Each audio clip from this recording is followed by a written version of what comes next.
How are you doing? I'm good. How are you? Great, great. We met 7 years ago.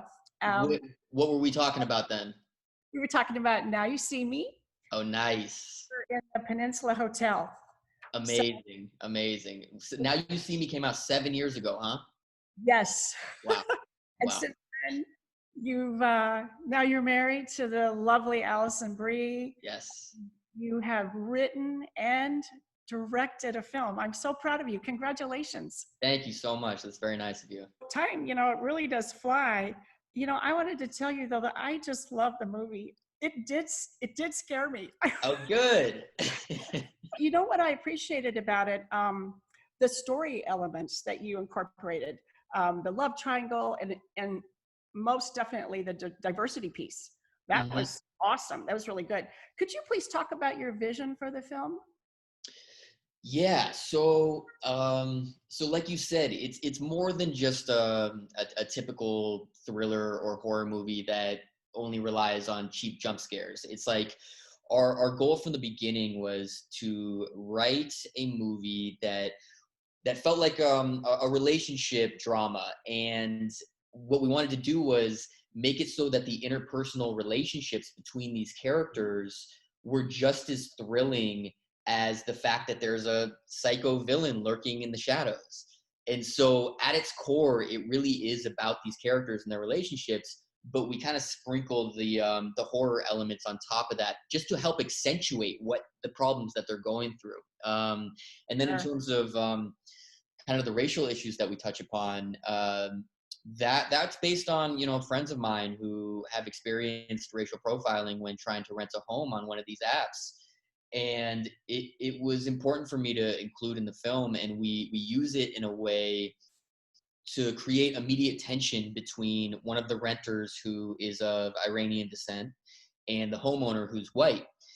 And it's a moment in the film where everyone else in the scene feels uncomfortable because they are forced to acknowledge that their friend, played by Sheila was likely a victim of racial profiling, and they can't ignore that anymore. And so it does feel very relevant to what's happening right now. How cool is it that your movie opened at a drive-in? It was such a good time. I mean, it's definitely not what I imagined for the first public screening of my film, but in a lot of ways it was better.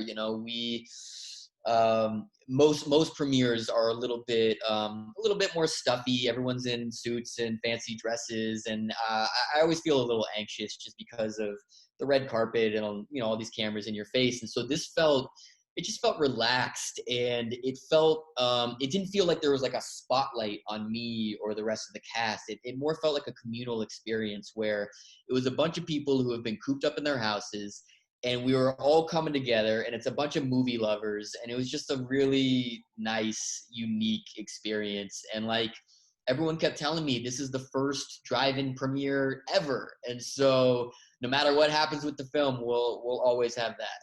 What do you enjoy about directing? I enjoyed so much about directing. I've been wanting to do this for a long time, and what can I say? I mean, I obviously loved working with the actors. I'm very sympathetic towards actors, and just to be able to kind of just see all of their different processes and try to just kind of adjust and really kind of cater to the different ways that they like to work. And I loved working with my wife. She's so talented, and being in a position where I was now kind of watching her for 5 straight weeks, I just realized that she's one of the best. She's one of the best out there, and we just get along really well to the point where we just want to collaborate on everything now. And we've now written a new script together in the quarantine, so hopefully that's next. Oh, fantastic. Listen, I want to thank you so much for chatting with me today, and best of luck with the film. Appreciate it. Thank you. This will be over soon, I promise. This will never be over.